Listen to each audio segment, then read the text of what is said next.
ዘ አፍሪካንስ በዴቪድ ላምብ ተርጓሚ ነብዩ ኢያሱ ምዕራፍ 5 አንድነትን ፍለጋ።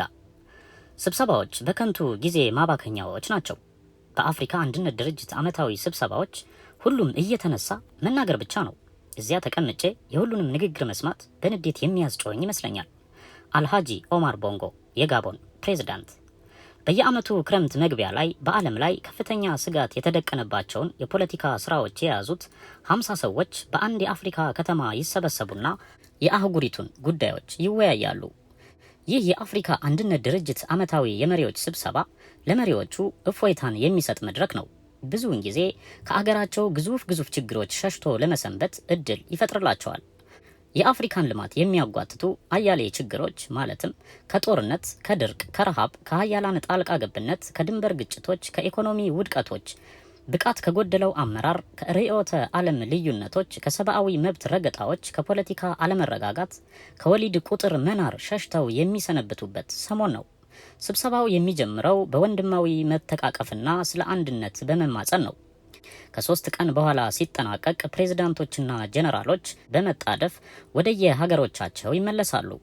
በስብሰባው ያከናወኑት ነገር ቢኖር የደቡብ አፍሪካን የዘር መድልኦ ማውገዝና ላለመስማማት መስማማት ነው።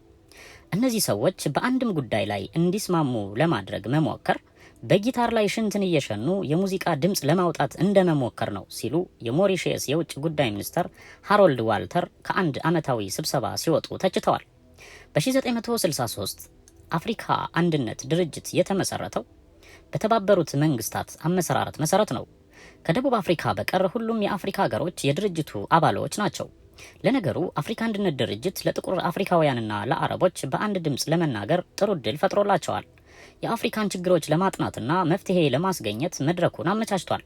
በቻርተሩ ከተጠቀሱት መርሆች መካከል የአፍሪካ ህዝቦች በኢኮኖሚና በፖለቲካ እድገት መጨበጥ፣ ቅኝ አገዛዝን በማንኛውም መልኩ ከአህጉሪቱ ማስወገድና የአፍሪካን አንድነት ማጠናከር የሚሉ ይገኙበታል። ሀሳብ ለመለዋወጥ ትልቁ መድረክ ነው። እስካሁን ብዙ ጉልህ ጉዳዮች ባያከናውንም አፍሪካ አንድነት ድርጅት ህልውናውን ጠብቆ መቆየቱ በራሱ አንድ ታላቅ ውጤት ነው። መላዋ አፍሪካ አንድ ቀን በጋራ ስምምነት የፍትህ መጓደሎችንና የእኩልነት አለመጠበቅን የምታስተካክልበት መድረክ እንደሚሆን በተስፋ ተጠብቀዋለች። አፍሪካ አንድነት ድርጅት እንደተባበሩት መንግስታት የጸጥታ ምክር ቤት የለውም። ውሳኔዎቹን ለማስፈጸም ኃይል የሚጠቀምበት አንቀጽም የለውም። በመግባባት እንጂ በመቅጣት የሚያስፈጽመው ነገር የለም። በመተባበርና በመላ መግባባት እንጂ በማውገዝ የሚያከናውነው ጉዳይም የለም። ይህም ስልጣኑ ሽባ የሆነው በቻርተር ውስጥ በተጠቀሰውና አባል አገሮች በሌላው አባል አገር የውስጥ ጉዳይ ጣልቃ አይገቡም በሚለው አረፍተ ነገር ነው። የአባባሉ መሰረተ ሀሳብ ጥሩ ነው። ነገር ግን የአፍሪካ መሪዎች ይህን ሀረግ ቃል በቃል በመተርጎም አፍሪካ አንድነት ድርጅት የእርስ በርስ ጦርነቶችን ለማስማማት፣ በአጥፊው ላይ ማዕቀብ ለማድረግ፣ በአረመኔ መሪዎች ላይ ተጽዕኖ ለመፍጠርና አንድነትን ለማበረታታት የሚችልበትን የአሰራር ስልት ነፍገውታል። ኢዲ አሚን ዳዳ 300,000 ኡጋንዳውያንን ሲያርዱ፣ አፍሪካ በእርስ በርስ ግጭት ስትተራመስ፣ ኢትዮጵያ ወይን ቤቶቿን በ30,000 የፖለቲካ እስረኞች ስታጨናንቅ የአፍሪካ አንድነት ድርጅት ምላሽ ዝምታ ነበር። ምን ነው ቢባል በግልም ሆነ በጋራ ስለነዚህ ጸረ ህዝብ ተግባራት መናገር በእነርሱ ቤት ጣልቃ መግባት ስለሆነ ነው። የአፍሪካ መሪዎችን የወንድማማችነት ያልተጻፈ ደንብ መጣስ ነው። አገሬን እንዳሻኝ እንድመራ ተወኝ፣ እናንተም ህዝባችሁን እንዳሻችሁ ብትጨፈጭፉት ቃል አልተነፍስም፣ በዚህ መልኩ ሁላችንም የስልጣን እድሜያችንን እናራዝማለን ነው። ይህም በ1979 ታንዛኒያ ኡጋንዳን ስትወር ተፈትኗል። ናይጄሪያና ሱዳን በአፍሪካ አንድነት ድርጅት ዓመታዊ ስብሰባ ላይ አድራጎቱን ተቃወሙ። ይህን ያደረጉት ለኢዲ አሚን ዳዳ በማዘን ሳይሆን የታንዛኒያው ጁሊየስ ኒሬሬ ለአፍሪካ አደገኛ አቅጣጫ በመቀየሳቸው ነው። በጎረቤት ሀገር መሪ መሆን ያለበትን ሰው የሚወስኑ እሳቸው ከሆኑ ሌሎች ፕሬዝዳንቶች ተመሳሳይ ውሳኔዎችን ከማድረግ ምን ያግዳቸዋል? ወረራውን በማውገዝ 2 ጠንካራ ተቃውሞዎች ተሰነዘሩ። ከዚያም ስብሰባው ወደ ሌሎች አጀንዳዎች አመራ። የሚገርበው ሊቢያ አሚንን ለመርዳት ጦር በመላክ ጣልቃ መግባቷን በመጥቀስ ሙአመር ጋዳፊን የነቀፈ ሰው አለመኖሩ ነው። በዚህ ክስተት የተገኘው ትምህርት ግልጽ ነበር። አንድን ፕሬዝዳንት የፈለገውን ያህል አረመኔ ቢሆንም በስልጣን ለማቆየት ጣልቃ መግባት ተቀባይነት አለው፣ ለመገልበጥ ማገዝ ግን ተቀባይነት የለውም እንደማለት ነው። የአፍሪካ መሪዎች በምርጫ ሳይሆን በመፈንቅለ መንግስት ብዙ ሳይቆዩ ከስልጣን ይወገዳሉ። ለምሳሌ በ1963 የአፍሪካ አንድነት ድርጅትን ቻርተር በአዲስ አበባ ከፈረሙት 30 መሪዎች ውስጥ በ1980 በስልጣን ላይ የቆዩት 7 ብቻ ነበሩ። ከሌሉት መካከል 2ቱ በወታደሮቻቸው ተገደሉ፣ 2ቱ ሞቱ፣ 17ቱ በወታደራዊ መፈንቅለ መንግስት ከስልጣን ተባረሩ። የአፍሪካ መሪዎች ለአፍሪካ አንድነት ድርጅት ስብሰባ ሲገናኙ በናፍቆት መልክ የሚተቃቀፉበት አንዱ ምክንያት በህይወትና በስልጣን ቆይቶ ለዓመት መገናኘት ራሱ ትልቅ ጸጋና ሊተነበይ የማይችል በመሆኑ ነው። ዘንድሮ የመጣው ከርሞም ለመኖሩ ምንም መተማመኛ የለም። በ1979 እንደ አውሮፓውያን አቆጣጠር የላይቤሪያው ፕሬዝዳንት ዊሊያም ቶልበርት በአገራቸው ላይ የአፍሪካ አንድነት ድርጅትን ዓመታዊ የመሪዎች ጉባኤ ባስተናገዱበት ወቅት አስገራሚ ሁኔታ ታየ። አውሮፕላን ማረፊያው እስከ ጉባኤው አዳራሽ የመሪዎች ፎቶግራፎች በትልልቁ ተሰቅለው ተደርድረዋል። በ6 የፎቶ ፍሬሞች ላይ ግን የሀገሮች ስም ብቻ ተጽፎበታል። ምክንያቱም ፈጣን የሆነ የመሪዎች መለዋወጥና መፈነቃቀል ስለነበረ ማን የሚባል መሪ እንደሚመጣ አዘጋጇን ሀገር ግራ አጋብቶ ነበር። ካለፈው ዓመት ስብሰባ ወዲህ ዓመት ባልሞላ ጊዜ ውስጥ ብቻ በኡጋንዳ 3 ፕሬዝዳንቶች ተለዋውጠውባታል። ጋና 3 የቀድሞ መሪዎቿን በይፋ ረሽናለች። ኮንጎ መሪዋን በዕቁም ስር አውላለች። የተከሰሱበትም $1 ሚሊዮን ሰርቀው የወርቅ አልጋ አሰርተዋል በሚል ነው። የቻድ ፕሬዝዳንት ከግልበጣ አምልጠው ተሰደዋል። የሞሪታኒያ ጠቅላይ ሚኒስትር በአውሮፕላን አደጋ ሞተዋል። የኢኳቶሪያል ጊኒ የዕድሜ ልክ ፕሬዝዳንት ከስልጣን ተወግደው ተገደሉ። የኬንያው ጆሞ ኬንያታና የአልጄሪያው ፕሬዝዳንት ሆሪ ቢሚዎድ በሞት ተለይተዋል። ከዓመት በፊት በካርቱም በተደረገው ተመሳሳይ የመሪዎች ስብሰባ ሰሞን ፕሬዝዳንት ቶልበርት በሂልተን ሆቴል ግቢ ነጭ ቱታ ለብሰው የሰውነት እንቅስቃሴ ልምምድ ሶምሶማ ሩጫ ሲያደርጉ የተመለከቱ ሌሎች መሪዎች ይሳለቁባቸዋል። በአፍሪካ ባህል ያልተለመደ ስለሆነ ነው። ከዚያም ቶልበርት ስብሰባ ሲገቡ ከኋላና ከፊት ጠርብ የሚያካክሉ ጠባቂዎች ታጅበው ብቅ አሉ። አጃቢዎቹ የያዟቸው የሬዲዮ መገናኛዎች አንቃጭላሉ። ለደህንነታቸው ስጋት ላይ እንደነበሩ ያስታውቃል። እንደፈሩትም አልቀረላቸውም። ከ20 ወራት በኋላ በወታደሮቻቸው ተገደሉ። በዚያን ጊዜ የአፍሪካ አንድነት ድርጅት የዓመቱ ሊቀመንበር ነበሩ። የአፍሪካ አንድነት የመሪዎች ስብሰባ በየዓመቱ በተለያዩ የአፍሪካ አገሮች ይካሄዳል። አስተናጋጁ ሀገር ብዙ ወጪ አለበት። በሌለ አቅም ተበድረው የሚያዘጋጁም አሉ።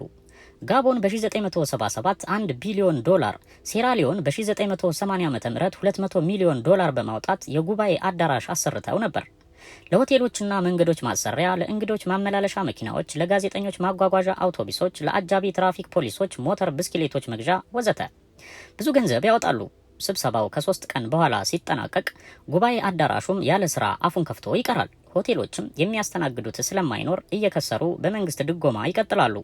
ለዝናና ለመሪዎቹ ጉራ ሲሉ እንጂ ብዙዎቹ ወጪው ይጎዳቸዋል። የጋቦኑ ፕሬዝዳንት አልሃጂ ኦማር ቦንጎ አገራቸው ስብሰባውን ባስተናገደችበት በ1977 ዓመተ ምህረት ያወጡት ገንዘብና ያሰሯቸው ሁሉ ከአገሪቱ አቅም ጋር ሲተያይ የሚያስገርም ነው።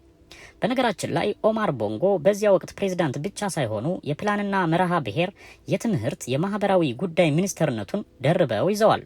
የተለያዩ የፓርቲ አካላትና የሴቶች እድገት ጉዳይ ኃላፊም ናቸው። የስብሰባው ጊዜ ሲቃረብ በ$800 ሚሊዮን ያሳነጹትን ቤተ መንግስት አጠናቀቁ። በአዳራሹ የሰብሳቢው ቦታ በእብነ በረድ አምሯል። ቦንጎ ቁመታቸው አጭር ቢሆንም በኮታቸው ላይ የደረደሯቸው የበቅሎ ጌጥ የመሰሉ አንጸባራቂ ቁልፎች የኤሌክትሪክ አምፖሎች ብርሃንን ያስንቃሉ። ጋቦን እብነ በረድ አምራች ብትሆንም አዳራሹን ከስብሰባው በፊት ለማጠናቀቅ የሚያስፈልገውን ሁሉ በፍጥነት ለማቅረብ ስላልቻለች ምርጥ እብነ በረድ ከጣሊያን ሀገር ማስመጣት ተገደደች። ይህም አዳራሽ ብቻ $23 ሚሊዮን ፈጀ። የቦንጎ ቤተ መንግስት የዳንስ ክበብ፣ የመዋኛ ቦታ፣ የሚያካክሉ የባኞ ገንዳዎች፣ 2 ቲያትር ቤቶች አሉት። ቲያትር ቤቶቹ አማካይ መመልከቻ ክፍል ስላላቸው ቦንጎ በሚፈልጉበት ጊዜ አንዲት በእጅ የምትገፋ ነገር በመጫን ያሽከረክሩትና የመረጡትን የመድረክ ዝግጅት ይመለከታሉ። ይህ ሁሉ የተዘጋጀው በብድር ገንዘብ ቢሆንም በጊዜው አጃኢብ ተባለለት። በሊቨርፒል ከተማ የአፍሪካ መሪዎች በመርቸዲስና በካዲላክ በሞተር ብስክሌቶች ታጅበው ጥሩምባ እያንባረቁ ተሽከረከሩበት። ሁሉም በክብር ዘቦች ተከበው ይዘዋወራሉ።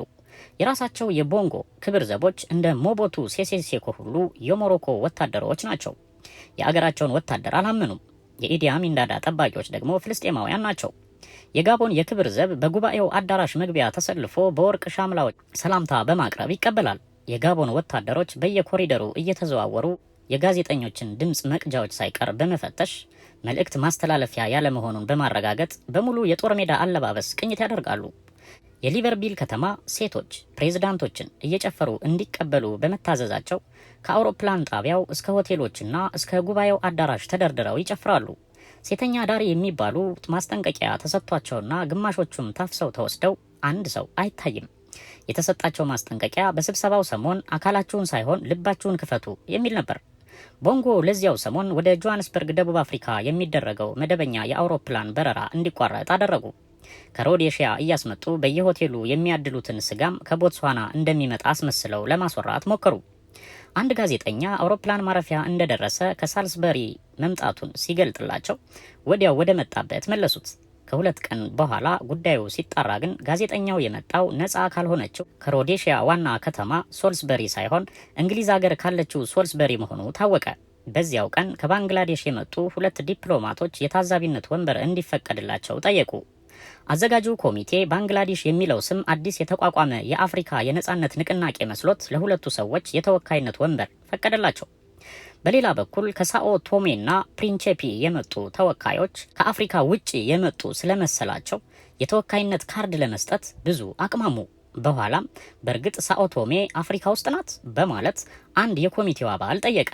ለዚያውም ለጉባኤው ተሳታፊዎች በተዘጋጀው መጽሔት ላይ የፕሬዝዳንቱ ፎቶግራፍ በሚቀመጥበት ቦታ በተቀናቃኝነት ከአገር የተሰደደውን የቀድሞ የጤና ጥበቃ ሚኒስቴር ፎቶ አድርገው ስለነበር ያከፋፈሉንን መጽሔት እንደገና በመሰብሰብ የፕሬዝዳንቱን የማኑኤል ዲኪስታ ፎቶ በቦታው ላይ ደርበው እየለጠፉ ሰጡን።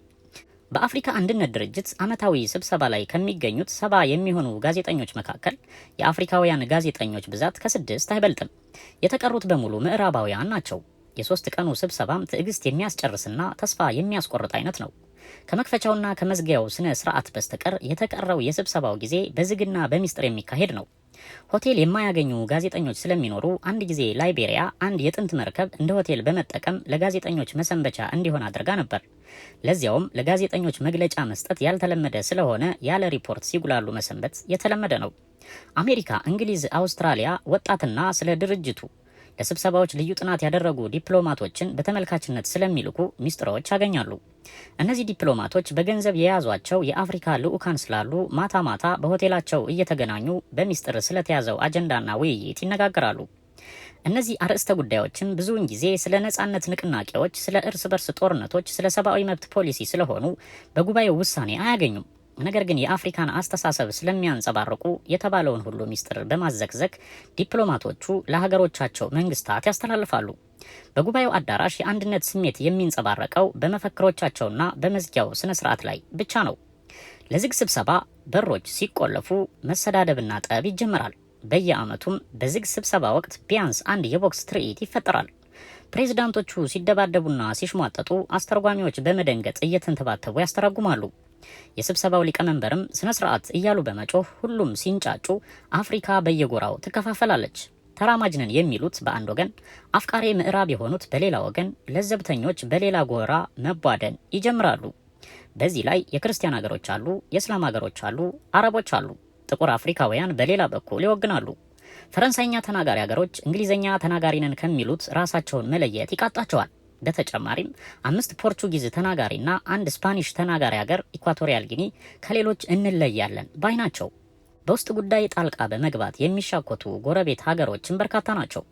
ካርቱም በተደረገ አንድ ስብሰባ የዛይርና የአንጎላ ልዑካን አንድ ሆቴል ፎቅ ላይ እንዲያድሩ በስህተት ተይዞላቸው ሳለ ጠባቂዎቻቸው በጥላቻ በመፋጠጥ ሊታኮሱ ሲሉ የሆቴሉ ስራ አስኪያጅ እንግዳቸውን ወደ ሌላ ፎቅ በማዛወር ችግሩን አስወገደ። በየስብሰባው ላይ በግልጽ የሚታየው አፍሪካ በአንድ ከሚያስተሳስሯት ጉዳዮች ይልቅ የሚከፋፍሏት የበዙ መሆናቸው ነው።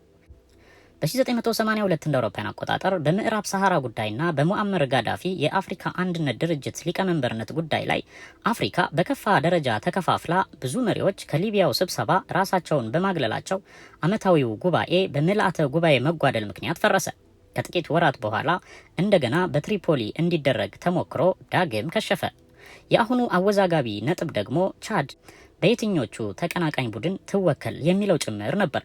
በኋላም በ1983 እንደ አውሮፓውያን አቆጣጠር እንደምንም በኢትዮጵያ ተሰብስበው ሊወስኑ ቢችሉም ጋዳፊ የአፍሪካ አንድነት ድርጅት ሊቀመንበርነት ስለተነፈጉ በቁጣ ስብሰባውን ረግጠው በመውጣት ወደ ሀገራቸው ተመለሱና በቻድ ላይ ጦርነት በማወጅ በስልጣን ላይ የነበረውን መንግስት ለመገልበጥ ሞከሩ።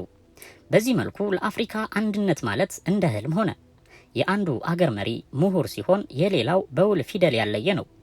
የአንዱ አገር መሪ ባለስልጣኖች ማርክሲስት ነን ባይ ሲሆኑ የሌላው ካፒታሊስት ነን ባይ ነው። የአንዱ አገር ዘላን ህዝብ ከሌላው አገር አራሽ በእጅጉ የተለያየ ነው። አንድ ቋንቋ የሚናገሩ መሪዎችም ምንም ያህል የሚያግባባቸው ነጥብ የላቸውም። ኢትዮጵያና ሶማሊያ እድሜ ልክ ሲዋጉ ኖረዋል። በእያንዳንዱ አገር ውስጥ ያሉት የተለያዩ ብሔረሰቦች እርስ በርስ ከመናቆር አልዘለሉም። ታዲያ አንድ ሀገር ሊፈጥር ያልቻለውን ብሔራዊ አንድነት 51 ሀገሮች በምን ሁኔታ አንድነት ሊፈጥሩ ይቻላቸዋል? የቋንቋው ብዛት፣ የጎሳው መበርከት፣ የባህሎች ልዩነት፣ የሃይማኖትና የፍልስፍና አለመመሳሰል ሲታይ አንድነትን ማጠናከር ብዙ ጥረትና ማስተዋልን የሚጠይቅ ነው። የአፍሪካ አንድነት ጥያቄ እንደታለመው ባይከናወንና የአፍሪካ ፕሬዝዳንቶች ባይግባቡ አያስደንቅም። በቅኝ ግዛት ዘመንም የአውሮፓ መሪዎች እንዲሁ ነበሩ። የአውሮፓ ሀያላን የንግድ መስመሮቻቸውን ለመቆጣጠር፣ ጥሬ ዕቃና ርካሽ ጉልበት ለማግኘት፣ ለምርታቸው መሸጫ ገበያና ገዢ ለማመቻቸት አፍሪካን በመቀራመት አምርረው ተሻኩተዋል። አንዱ ሌላውን በማታለልና በብልጣብልጥነት ብዙ መጠላለፍ ነበራቸው። እንግሊዝ፣ ፈረንሳይ፣ ጀርመን፣ ጣሊያን፣ ፖርቹጋል ሁሉም ይሻኮቱ ነበር። በኋላም በ1984 በበርሊን ተገናኝተው 14 ሀገሮች ስለ አፍሪካ ብዙ ተነታረኩ። በአመቱ እንደ አውሮፓውያን አቆጣጠር በ1985 ዓመተ ምህረት የበርሊኑን ስምምነት በመፈራረም በአፍሪካ ይህን ሀገር ይዣለሁ የሚል ለሌሎች ሀያላን በማሳወቅ መቆጣጠር እንደሚቻል ተዋዋሉ።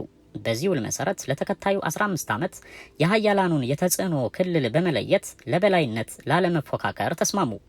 የበርሊኑ ጉባኤ አፍሪካን ለመከፋፈል እንጂ አንድነቷን ለመፍጠር አልበጀም። የቅኝ ገዢዎች ያሰመሩት የሀገሮች ድንበርም ሰው ሰራሽና ትክክለኛ አከላለል የተከተለ አልነበረም። ብሔረሰቦች የበዙባትን አፍሪካ ባህላዊ ተመሳሳይነት ያልጠበቀና ለዚህም ግድ ያላደረገ ክፍፍል በመሆኑ አንድ ቋንቋ የሚናገሩትን ብሔረሰቦች ለሁለትና ሶስት ከፋፍሎ በተለያዩ ሀገሮች በታተናቸው።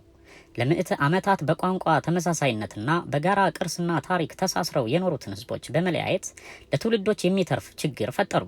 በአግባቡ የተሰባሰበ አንድ ህዝብ አልቀራቸውም። ሁሉንም በታተኑት። እንደ አውሮፓውያን አቆጣጠር በ1900 በአውሮፓ የነበሩ አፍሪካውያን የመጀመሪያውን የፓን አፍሪካ ጉባኤ በማካሄድ የአንድነት ስሜት በመፍጠር ለአፍሪካ አንድነት በመሻት ቀዳሚው እርምጃ ነበር። በሁሉም የዓለም ጦርነቶች 700,000 አፍሪካውያን ከቅኝ ገዢ ጌቶቻቸው ጎን ተሰልፈው ተዋግተዋል። በ1940ዎቹ መጨረሻ የአህጉሪቱ መሪዎች ከፓን አፍሪካዊ ስሜት ወደ ነጻነት ትግል አዘነበሉ። ጥቂቶቹ መሪዎች የአፍሪካ አገሮች ህብረት ዩናይትድ ስቴትስ ኦፍ አፍሪካ በሚል አንድ ትልቅ አገር ሆና ነጻ እንድትወጣና እንድትመሰረት ተስፋ አድርገው ነበር። ያም ቢቀር ቢያንስ እንግሊዝኛ ተናጋሪ የአፍሪካ ሀገሮችና ፈረንሳይኛ ተናጋሪዎች አንዳንድ የህብረት መንግስት በሰፊ ክልል እንደሚመሰርቱ ተመኝተው ነበር። ሁሉም አልሆነም። ይልቁንም አዲሶቹ ነጻ የሚወጡ ሀገሮች ተመሳሳይ ቋንቋና ባህል፣ ታሪክ ያላቸውን ሀገሮች በአንድ የሚያሰባስብና የማይበታትን የሀገሮች ድንበር ከመከለል ይልቅ የቅኝ ገዢዎችን ስርዓት ያጣ ወሰን ለማክበር ፈለጉ። በውጤቱም ውጥንቅጣቸው የወጣ አገሮች ተመሰረቱ። ዛሬም ተመሳሳይ ህዝቦችን በአንድ መንግስት በጋራ ድንበር ውስጥ ለማሰባሰብ የሚያወራ የለም። የአፍሪካ አንድነት ድርጅት አሁን ባለው መልኩ ፋይዳ እንደማይሰራ ብዙዎች የአፍሪካ መሪዎች በግል ያወራሉ። በአሁኑ ቅርጹ የአፍሪካዊ ማንነትና የአንድነት ህልም ማስታወሻ ከመሆን አይዘልም ብለው ያምናሉ። በመጀመሪያ ደረጃ ድርጅቱ የአፍሪካን ክስተቶች ለመቆጣጠርና ተጽዕኖ ለማድረግ ኃይል እንዲኖረው ቻርተሩ መሻሻል አለበት። በአፍሪካ አንድነት ድርጅት ዋናው ውሳኔ ሰጪ አካል የመሪዎች ጉባኤ ብቻ መሆኑ ቀርቶ ዋና ጸሐፊውም ከአሁኑ ላቅ ያለ ስልጣን እንዲሰጠው ያስፈልጋል። በተለይ በአስቸኳይ ጉዳዮች ላይ ውሳኔ ለመስጠትና ተግባራዊ ለማድረግ ስልጣን ሊኖረው ይገባል። በሶስተኛ ደረጃም አባል ሀገሮች በአንድነት ስም በመሸፋፈንና አንድን አፍሪካዊ መሪም ሆነ አገር በተገቢው ከመንቀፍና ከመገሰጽ ይልቅ ዝምታን በመምረጥ ለአህጉሪቱ አጥፊ የሆነ ተግባር ከመፈጸም ሊታቀቡ ይገባቸዋል። የሚያሳዝነው አፍሪካም እንደሌላው ታዳጊ ሶስተኛ ዓለም ራሷን የምትገልጸው በመፈክርና በሰለቹ አባባሎች ነው። ብዙ የአፍሪካ መሪዎች ብዙ በተናገሩና ጮክ ብለው በገለጡ መጠን የሚደመጡና ተሰሚነት የሚያገኙ ይመስላቸዋል። ነገር ግን ቃላት መደጋገም ትርጉም አጥቷል። በአደባባይ የሚለፈለፈውና በግል የሚነገረው ግንኙነት የለውም። ህዝቡ እርስ በርሱ መተራረብ እንጂ መወያየት አልጀመረም። አንዳንዶቹ መሪዎች አገራቸው ከደቡብ አፍሪካ ጋር የደራ ንግድ እያላት በንግግር ግን እንዲህ የሚያደርጉ አገሮች እንዲቀጡ ይለፈልፋሉ። የሲሸልስ መሪ በ1979 የአፍሪካ አንድነት ድርጅት የመሪዎች ዓመታዊ ስብሰባ ላይ ይህንኑ ተናገሩ። አገራቸው ግን ንግዷ 60 ከመቶ ከደቡብ አፍሪካ ጋር ነበር። እኒህ መሪ ስልጣን የያዙት 2 ጊዜ በነጻ ምርጫ ያሸነፏቸውን እውነተኛ መሪ በመፈንቅለ መንግስት አስወግደው ነው። በአፍሪካ አንድነት ድርጅት ዓመታዊ ስብሰባዎችና ከዚያም ውጪ የአፍሪካን ልዑካን በደቡብ አፍሪካ የሚታየውን ፍትህ የጎደለው የዘረኝነት ስርዓት ቢኮንኑ እውነት አላቸው። ነገር ግን በ20 ዓመት ውስጥ ከሚሊዮን በላይ የሚሆኑ ህዝቦቻቸው በራሳቸው መንግስታት እጅ በተገደሉበት አህጉር እነዚህ ቃላት ምን ያህል ተቀባይነት ይኖራቸዋል? የኡጋንዳው ኢዲ አሚን ዳዳ በሽብር አገዛዝ ህዝባቸውን እንደ ከብት ሲያርዱ ጆሮ ዳባ ልበስ ብሎ አንድ ቃል ሳይተነፍስ የኖረው የአፍሪካ አንድነት ድርጅት የደቡብ አፍሪካ መንግስታት ታጋዩን ስቲቭ ቢኮን ገደለ ብሎ ቢጮህ የቱን ያህል ተቀባይነት ያገኛል? እንደውም የአፍሪካ አንድነት ድርጅት ዝምታ ለአፍሪካ ደም መፋሰስ አስተዋጽኦ አድርጓል፣ አበረታቷል። አንድ ጊዜ በኡጋንዳ የእንግሊዝ ቤተ ክርስቲያን ሊቀ ጳጳስ ፊስቶ ኪሺንገር እንዲህ አሉኝ። ማለቴ አፍሪካ አንድነት ድርጅት በ1975 ጭራሽ በካምፓላ አመታዊ ስብሰባውን በማዘጋጀትና አሚንን የአመቱ የድርጅቱ ሊቀመንበር በማድረግ አሳፋሪ ድርጊት ፈጽሟል። በስብሰባውም ላይ በደቡብ አፍሪካ ስላለው የሰብአዊ መብት መረገጥ ጉዳይ ሲወያዩ ከአዳራሹ 100 ሜትር በማይሞላ ርቀት በኢዲ አሚን ዳዳ እስር ቤቶች የማሰቃያ ክፍሎች የኡጋንዳ ዜጎች ጭንቅላት በመዶሻ ይፈለጥና እግሮቻቸው በፋስ ይቆረጥ ነበር አሉኝ። ከአሚን በኋላ ኡጋንዳን የመሩት ፕሬዚዳንት ቢናይስ በ1979 በላይቤሪያ በተካሄደው አመታዊ ስብሰባ ላይ ሰብአዊ መብት ረገጣን በተመለከተ እኛም ከነሱ ባልተሻለ ሁኔታ ግፍ እየሰራን ሌሎችን መንቀፍ ጥቅም የለውም ሲሉ ነቅፈዋል። አያይዘውም ንጉሠ ነገሥት ቦካሳ በማዕከላዊ አፍሪካ ሪፐብሊክ አክብሮት የነፈጓቸውን 80 ህጻናት በመግደላቸው አወገዙ። ከዚያ ጋር የኢኳቶሪያል ጊኒ የዕድሜ ልክ ፕሬዚዳንት ቢዮጎ 1/8ኛውን የሀገራቸውን ህዝብ መግደላቸውን በመኮነን ተናገሩ። ቢናይሳ እነዚህን የነቀፋ ቃላት በአግባቡ ሲሰነዝሩ የጉባኤው አዳራሽ በጸጥታ ተሞላ። አንዳንዶቹም በአዎንታ መልክ ራሳቸውን ይነቀንቃሉ። ልኡካኑ ተደናገጡ። ከዚያ በፊት አንድ የአፍሪካ መሪ ሌላውን የአፍሪካ አገር በስም ጠቅሶ በሰብአዊ መብት ረገጣ በስብሰባ ላይ ኮንኖ አያውቅም። ቢናይሳ ንግግራቸውን ሲጨርሱ አንድ የአድናቆት ጭብጨባ አልነበረም። ወይ ጠጥቷል ወይም ከሃዲ ነው በማለት አንድ የቤኒን ተወላጅ በእረፍት ሰዓት ሲያጉተመትም ሰማሁት። ቢናይሳ ግን ሁለቱንም አልነበሩም። ሆኖም ንግግሩ የመጨረሻቸው ሆነና ዳግም ለአፍሪካ አንድነት ድርጅት ስብሰባ ለመገኘት እድል ሳያገኙ ከ10 ወራት በኋላ ከስልጣን ተፈናቀሉ። አፍሪካ አንድነት ድርጅት ምናልባት አንድ ቀን አባላቱን ከሚያስተባብሩበት ጉዳዮች ይልቅ የሚከፋፍሉት ነጥቦች እንደሚበዙ ለማመን ወኔ ይኖረው ይሆናል። ሂስና በግልጽ መወቃቀስ ሊያናጉ የመቻላቸውን ያህል ጤናማና ገንቢ ሊሆኑ እንደሚችሉ ለማመን ይችል ይሆናል።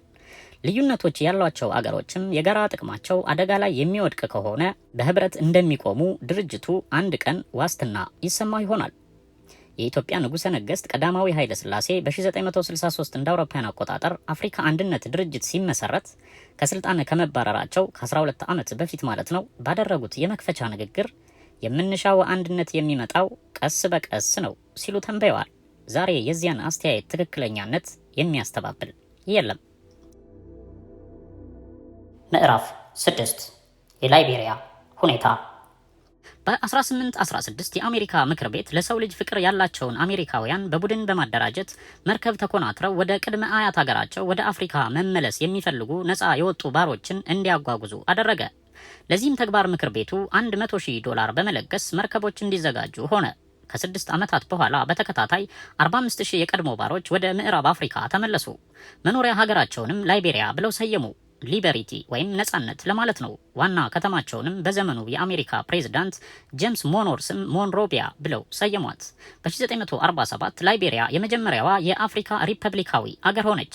የአሜሪካ አይነት መስተዳድር መሰረተች። ባንዲራቸውም አንድ ኮከብ ብቻ ያለው ሆኖ የአሜሪካ አይነት ሆነ። ብሔራዊ መርሃቸውም የነጻነት ፍቅር ወደዚህ አመጣን የሚል ነበር። አዲሶቹ ጥቁር ሰፋሪዎች የአኗኗር ዘይቤያቸው የቀድሞ ነጭ ገዢዎቻቸው አይነት ሆኖ ነዋሪዎችን 60 ጎሳዎች በመጨቆን መብት አሳጥተዋቸው እስከ 1950 ድረስ ቆዩ። ንግዱንም አስተዳደሩንም በእጃቸው በማስገባት ልጆቻቸውን ለትምህርት ወደ ውጭ ሀገር ይልኩ ነበር። በባህላቸው ሁሉ አፍሪካዊነታቸውን ንቀው አሜሪካዊ አይነት ሆኑ። ለልጆቻቸው ሳይቀር አሜሪካዊ ስሞችን አወረሱ። የሚገበያዩበት ገንዘብ የአሜሪካ ዶላር ነው። ፖሊሶቻቸው የሚለብሱት ዩኒፎርምም የቀድሞው የአሜሪካ ፖሊሶች ይለብሱት የነበረው አይነት ነው። አንዳንድ ከተሞቻቸው ሳይቀር ስማቸው ሜሪላንድ፣ ኒው ጆርጂያ፣ ሉዚያና የተሰኙ ናቸው። በሰንበት ቀናት ሬዲዮ ጣቢያው የአሜሪካ ብስራተ ወንጌል ሙዚቃዎችን ሲያሰማ ይውላል። በሞንሮቪያ መሀል ከተማ በሚገኘው የባፕቲስት ቤተክርስቲያን እሁድ እሁድ የሚሰማው መዝሙር ቅላጼው ልክ በደቡብ ዩናይትድ ስቴትስ እንደሚስተጋባው አይነት ዜማ ነው። አፍሪካውያን ለረጅም ዘመናት በላይቤሪያ መጤ ባህል ማዘውተር ሲሳለቁ ኖረዋል። እንዲያም ሆኖ ግን ላይቤሪያ የምትደነቅበት የተረጋጋ አስተዳደር ነበራት። በመላ አፍሪካ መንግስታት እንደ ዶሚኖ ሲረግፉ የላይቤሪያ ፖለቲካ እንደ ጠንካራ አለት የጠበቀ ነበር። ውስጣዊ ኃይልና ዘላቂነት ያለው ይዘት ነበረው። እስከ 1980 ድረስ ለ133 ዓመታት አንድም መፈንቅለ መንግስት አልተከሰተም። በ1971 ዓመተ ምህረት ፕሬዝዳንት ዊሊያም ተብማን ሲሞቱ ምክትል ፕሬዝዳንታቸው ሆነው ለ20 ዓመት ያገለገሉት ዊሊያም ቶልበርት በህገ መንግስቱ መሰረት ተክተው መስራት ቀጠሉ። በዚያ ወቅት ዊሊያም ቶልበርት ይህ አገር የመረጋጋት እውነተኛ ምሳሌ በመሆኑ እንኮራበታለን ሲሉ ተናግረዋል። የፖለቲካ ፍልስፍናቸውን ሰብአዊ ካፒታሊዝም በማለት የሚጠቅሱት ዊሊያም ቶልበርት የሃይማኖት ሰው ነበሩ። ፍላጎታችን እያደጉ በሚሄዱበትና የተፋጠነ ለውጥ በሚታይበት ዓለም ከክቡር ግባችን ለመድረስ ላይቤሪያውያን መላ የተፈጥሮ ሀብታቸውን በመግራትና በማልማት ያልተቋረጠ እድገት ለማግኘት መጣጣር አለባቸው ሲሉ አሳሰቡ። ቶልበርት ተወዳጅ፣ ጨዋና ብቁ አፍሪካዊ መሪ ነበሩ። በአድሎና ምዝበራ አይታሙም። ይሁንና 3 የአስተዳደር እንከኖች ነበሩባቸው። በአንድ በኩል ላይቤሪያ በፖለቲካዋ አፍሪካዊ አቅጣጫን መከተል ነበረባት። በሁለተኛ ደረጃ ዜግነት የሚታዩት ነባር አፍሪካውያን ቅሬታቸው እንዲወገድ ከመጤዎቹ አፍሪካውያን ጋር በእኩልነት መታየትና መስተናገድ ነበረባቸው። ሶስተኛው ችግር በብረት በደን በጎማ ዛፍና በአያሌ መርከቦች ምዝገባ ገቢ ላይ የተመሰረተው የሀገሪቱ ኢኮኖሚ እንደገና መዋቀርና ትክክለኛ አመራር መያዝ ነበረበት። ቅኝ ግዛት ሆና ስለማታውቅ ላይቤሪያ በቅኝ ገዢዎች የተገነቡ ትምህርት ቤቶች፣ መንገዶች፣ ሆስፒታሎችና የሰለጠኑ የአስተዳደር መዋቅሮች አልነበሯትም። ከውጭ ያገኘችው የልማት መዋዕለ ንዋይም ትንሽ ነው። በነጻነት መቆየቷ ራሱ ህዝቦቿን የጎዳበት ሁኔታም አለ። ቶልበርት በእነዚህ 3 ዘርፎች ሁሉ የማይናቅ እድገት አስገኝተዋል። የሚሄዱት በቮልስዋገን መኪና ሲሆን የሚለብሱትም ካኪ ነው። የተጨቆኑ ዜጎችን በመንግስት ስራ እንዲሳተፉ በማድረግ የሞራል ተሃድሶ አስገኙላቸው። በደቡብ አፍሪካን ጥቁሮች የነጻነት ንቅናቄን ለማገዝ የገንዘብ መሰብሰብ ዘመቻ ጀመሩ። የኢዲ አሚን ዳዳን አረመኔያዊ አመራር በመቃወም በይፋ ከነቀፉ ጥቂት ደፋር አፍሪካዊ መሪዎች አንዱም ናቸው። የመሪዎች ነጻ ምርጫ እንዲደረግ ግንባር ቀደም አርአያነትን አሳይተዋል። ህገ መንግስቱንም አሻሽለው ራሳቸውም ቢሆኑ ለዳግመኛ ፕሬዝዳንታዊ ምርጫ እንደማይቀርቡ አስወሰኑ። ይህም አንድም አፍሪካዊ ፕሬዝዳንት ያላደረገው ነው። ነጻ የዩኒቨርሲቲ ትምህርት ዕድል ለሁሉም እንዲሰጥም አድርገዋል። አንዲት ሞንሮቢያዊት ከበርቴ ሩዝ ፊሊፕ የምትባል በአንድ ወቅት ስንወያይ እኛ ላይቤሪያውያን እድለኞች ነን። በአፍሪካ እንደዚህ መረጋጋት የሰፈነበትና የግለሰብ መብት የሚከበርበት ሀገር ጥቂት ነው። ሌሎችም ፕሬዝዳንቶች በአገራቸው ላይ ለሚያሳዩት አምባገነንነትን ካወገስክ በላይቤሪያ ስላለ ሁኔታ ደግሞ ቶልበርትን ማድነቅ አለብህ አለችኝ። ወደ 30 ዓመት ለሚጠጋው የቶልበርት የአመራር ዘመን ህዝቡ ለክብራቸው ሲዘምርላቸው ኖሯል። ከምክትል ፕሬዝዳንትነት ጀምሮ ይህን ያህል ዘመን ለመሩት እኒህ ሰው ጀነራሎቻቸው ሁሉ በታዛዥነት ትዕዛዛቸውን ሲፈጽሙ ቆይተዋል። በኋላ ግን በአፍሪካ እንደተለመደው በወታደሮቻቸው ተገድለው ያለ ከበሬታ እንደ ውሻ ተቀበሩ። በሚያዝያ ወር 1980 አንድ ምሽት ለሃይማኖት መሪዎችና ለዲፕሎማቶች የሪሰፕሽን ግብዣ አደረጉና ወደ መኖሪያ ቤታቸው ሄዱ። እኩለ ሌሊት ሲሆን ቢጃማቸውን ለብሰው ጸሎት አደረሱና አልጋቸው ላይ ተኙ። ከ2 ሰዓት እንቅልፍ በኋላ ከጠባቂዎቻቸው አንዱ የነበረው ሳሙኤል ዶ የተሰኘ 50 አለቃ ከ19 የሥራ ባልደረቦቹ ጋር ሆኖ የቤታቸውን በር ሰብረው በመግባት ተኩስ ከፈተ። ጥቂት ታማኞቻቸውን በማሸነፍ ወደ ፕሬዝዳንቱ መኝታ ክፍል አመሩ። በተኩስ ልውውጥ የስልክ መስመሮች ስለተበላሹ ቶልበርት ወደ ጦር ካምፖቻቸው መደወል አልቻሉም። ሳሙኤል ዶና ጓደኞቹ የመኝታ ክፍሉን በር ሰብረው ሲገቡ ቶልበርት አልጋቸው ላይ ተጋድመዋል። ወታደሮችም የቀን አይናቸውን አወጡና ጎትተው በመጣል በ3 ጥይት ራሳቸውን ፈረካከሱት። ከ2 ቀናት በኋላ የቶልበርት አስከሬን ከሞቱት ጠባቂዎቻቸው ጋር በካሚዮን ተጭኖ በዶዘር በተማሰ ምልክት ባልተደረገበት ጉድጓድ ውስጥ ከነ ቢጃማቸው ተወረወሩ። በዚያ ሰሞን የላይቤሪያ ወታደራዊ መሪዎች የሰዓት እላፊ አወጁ። እንደዚያ የተከበሩና የሃይማኖት መሪ ጭምር ለነበሩት ቶልበርት ጸሎትም ሆነ ፍታት አልተደረገላቸውም። ጭራሽ ህዝቡ በፎቶግራፋቸው ላይ ድንጋይ እየወረወረ ይሰድባቸው ጀመር። ቶልበርት በዚያን ዘመን የዓመቱ የአፍሪካ አንድነት ድርጅት ሊቀመንበር ነበሩ። ከግልበጣው በኋላ ሳሙኤል ዶ በመርሴዲስ መኪና እየተዘዋወሩና በፕሬዝዳንቱ መኖሪያ ቤት እያደሩ ስልጣናቸውን ማረጋገጥ ቀጠሉ። በትምህርት ያልገፉት ሳሙኤል ዶ ጋዜጣዊ ጉባኤ ጠሩና የኛ ኃላፊነት አዲስ ህብረተሰብ መገንባት ነው፣ ይህም ለሁሉም ህዝቦች ጥቅም የሚበጅ እንዲሆን እናደርጋለን በማለት ተናገሩ። በኋላ ግን ለብዙዎቹ ሳይሆን ለጥቂቶቹ መቆማቸውንና በቅድሚያም የበቀል እርምጃቸውን በመውሰድ አምባገነንነታቸውን በተግባር አረጋገጡ። የሳሙኤል ዶ ወታደሮች መረን ተለቀው በሰበብ አስባቡ ሲቪሉን ህዝብ በመዝረፍ ሱቆቹን በመስበር ስቃዩን ያሳዩ ጀመር። ጥቂት ወታደሮች ኮንቲኔንታል ሆቴልን ሰብረው በመግባት በመኝታ ክፍሎች ያሉትን ለስብሰባ የመጡ ልዑካንን ንብረት ዘረፉ። የቶልበርት ወዳጆችና የቅርብ ረዳቶች የነበሩ ሁሉ ታሰሩ። ባለስልጣን የተባለ አንድ ሳይቀር በእስር ቤት ታጎረ። 91 ባለስልጣኖች በምዝበራና በሰብአዊ መብት ረገጣ ወንጀል ተከሰሱ። ከሞንሮቢያ ከተማ ወጣ ብሎ በሚገኘው የጦር ካምፕ ውስጥ የጦር ፍርድ ቤት ወዲያው ተቋቋመና ክሶቹን ማየት ጀመሩ። 5 ሰዎች ያሉበት የጦር ፍርድ ቤት ለተከሳሾቹ ጠበቃ እንዳይቆምላቸው በመከልከል ስራውን ቀጠለ። የተከሳሽ ቤተሰቦችና ህዝቡ ተኮልኩሎ የቀድሞ ሚኒስትሮች ውስጥ ሱሪ ብቻ ለብሰው ራቁታቸውን እንደ ከብት እየተነዱ ሲሄዱ ድምፁን አጥፍቶ ይመለከታል። በጦር ካምፑ አቅራቢያ የእንጨት ምሰሶች ተተከሉ። በስቅላት የሚቀጡ እንደሚኖሩ የሚጠቁም ነበር። በታክሲ ተሳፍሬ ወደ ጦር ካምፑ ሄድኩና ዘበኞቹን እንዲያስገቡኝ ጠየቅኩ። ጋዜጠኛ መሆኔን ስገልጥላቸው የሚከለክሉኝ መስሎኝ ነበር። ነገር ግን እንድገባ ፈቀዱልኝ። ወዲያው ሄጄ ፍርድ የሚሰጥበት ክፍል ውስጥ ገባው። እንደደረስኩ የቶልበርት መንግስት የበጀት ዳይሬክተር የነበረውን ፍራንክ አስትዋርትን በዳኞች እየተጠየቀ ደረስኩ። የስቱዌርት ጸጉር ተንጨፍርሮ አቧራ ለብሶ ለ10 ቀናት በእስር ቤት ሲሚንቶ ላይ ሲንገላታ መቆየቱን ያመለክታል። ከላይ ካናቲራ ከታች ቀበቶ የሌለው ግራጫ ሱሪና ነጠላ ጫማ አድርጓል። 5ቱ ከሳሾቹ በጥላቻ አይን እየተመለከቱት በጥያቄ ያዋክቡታል። እነዚህ ከ2 ሳምንት በፊት የአገሪቱ መንግስታት ታዛዥ ወታደሮች የነበሩ ናቸው። አሁን ግን የአዲሱ አመራር አካል አባል ሆነዋል። በግራ በኩል ቃል ተቀባዩ ታይፑን ይቀጠቅጣል። ከአዳራሹ ኋላ ጠመንጃ የያዙ ወታደሮች ቆመዋል። ጥያቄና መልሱ እንደቀጠለ አስቲዋርት ከቤቶች ኪራይ በአመት $32,000 እንደሚያገኝና እርሻ፣ ሱቅና ሌሎችም ንግዶች እንዳሉ ተገለጠ። ሁሉም በህጋዊ መንገድ ያፈራው ሀብት እንደሆነ ወተወተ። ለዚህም ማስረጃ ለማቅረብ እንዲፈቀድለት ጠየቀ። የተሰጠው መልስ ግን ያን ማድረግ ጊዜ ማባከን ነው የሚል ነበር። በዚህም እንደተፈረደበት ታወቀ። ያልተረዳው ጉዳይ ቅጣቱ እስራት ወይስ ሞት መሆኑን ብቻ ነበር። ንብረቱን እንዴት ሊያፈራው እንደቻለ ለመግለጥም አልተፈቀደለትም። አንድ የመንግስት ባለስልጣን ቤቶች እየሰራ ማከራየት ይገባዋልን የሚል ጥያቄ ከአንደኛው ዳኛ ቀረበለት። ይህ እንግዲህ እንደ አስፈላጊነቱና እንደ መንግስት ፖሊሲ ነው ሲሉ ኤስቱዋርት መለሱ። ለመሆኑ የውሃና የመብራት ሂሳቦን አሟልተው ከፍለዋል የሚል ሌላ ጥያቄ ከሌላው ዳኛ ቀረበ። ይህን ሳይመልሱ ሌላው ደግሞ ከዚህ የመጀመሪያው መፈንቅለ መንግስት በፊት በነበሩት ፕሬዝዳንቶች ተብማንና ቶልበርት አስተዳደሮች ምን ልዩነት ነበረው የሚል ሌላ ጥያቄ ሰነዘረ። በመጨረሻም ለመሆኑ ይህ መፈንቅለ መንግስት ተገቢ ነው ወይስ አይደለም የሚል ጥያቄ ቀረበላቸው። ህይወታቸውን ለማትረፍ ሲሉ አስፈላጊ ብቻ ሳይሆን ዘግይቷል ሲሉ መለሱ።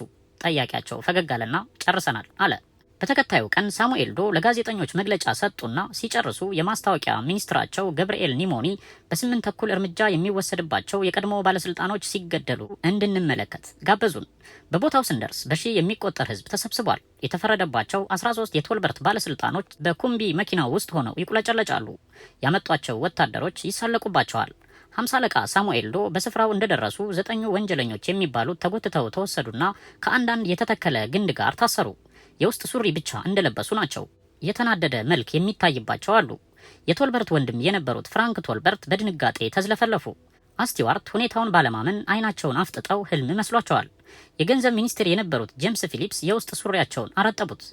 ስኳድ ተኩስ የሚል ትዕዛዝ ተሰጠና የመጀመሪያዎቹ 9ኙ ፍርድ ተፈጸመባቸው። የተሰበሰበው ህዝብ ነጻነታችንን አገኘን በማለት አስተጋባ። ወታደሮችም ወደ ሞቱት ሰዎች አስከሬን ፈጥነው ሄዱና ሬሳዎቹን በካልቾ መምታት ቀጠሉ። ሳሙኤል ዶ ስልጣን እንደያዙ መጀመሪያ ያደረጉት የወታደሮችንና የመንግስት ሰራተኞችን ደሞዝ በእጥፍ መጨመር ነበር። የሀገሪቱ ካዝና ባዶ ስለነበር ይህ ጭማሪ የኢኮኖሚ ቀውሱን አባባሰው። ብዙ ሳይቆይ በባለስልጣኖች ግድያ የፈነደቀው ህዝብ በአድራጎቱ የቸኮለ መሆኑን ተገንዝቦ ሀፍረት ተሰማው። ስልጣን ከአንዱ እጅ ወደ ሌላው ከመዛወሩ በስተቀር ሌላ ፋይዳ የለውም። 50 አለቃ ሳሙኤል ዶ ወዲያውኑ ራሳቸውን ጀነራል ብለው ሰየሙ።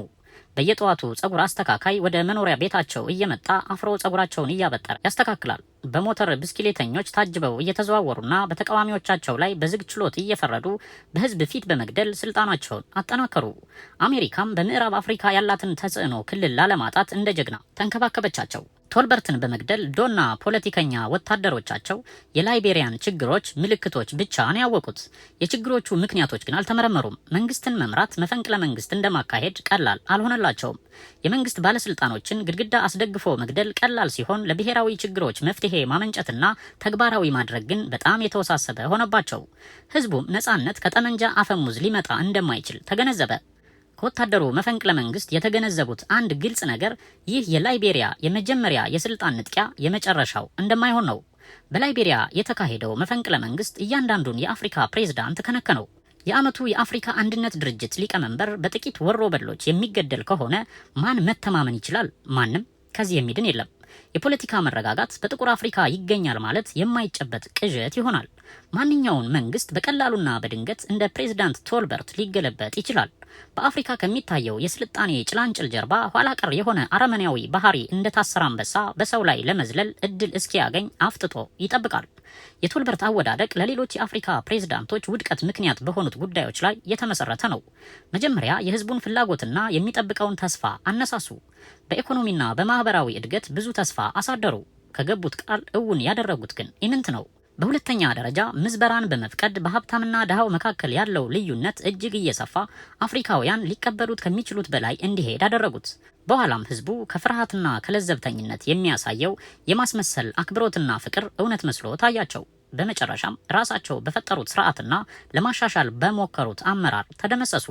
እንደ ሌሎቹ የአፍሪካ ፕሬዝዳንቶች ሁሉ ቶልበርት ጥሩ ቃሎችን ይሰነዝራሉ፣ ግን ተቃውሞ ሲያይልና የመረጋጋት ምሰሶዎች ሲሰነጣጠቁ አላስተዋሉም። የአፍሪካ ታሪክ ትምህርቶች አምልጠዋቸዋል። የሚያሳዝነው በአፍሪካ ውስጥ ታሪክ ራሱን የመድገሙ ሁኔታ ይቀራል ብሎ ለማሰብ በጣም የጠበበ መሆኑ ነው። አንድ አዝማሚያ ይቀጥላል ብለን ካሰብን አፍሪካ ብዙ የመፈንቅለ መንግስት ክስተቶች ያጠቋታል። በተከታዮቹ 10 ዓመታት ብዙ ይኖራሉ። ምክንያቱም ከቃሉ በስተቀር ብዙ የአፍሪካ ፕሬዝዳንቶች ለአለመረጋጋት ምክንያቶች ትኩረት ለመስጠት አይፈልጉም። ቶልበርትም ወደ መጨረሻው ማሻሻሎች አድርገው ነበር፣ ነገር ግን በጣም የዘገዩና ኢምንት የነበሩ ናቸው።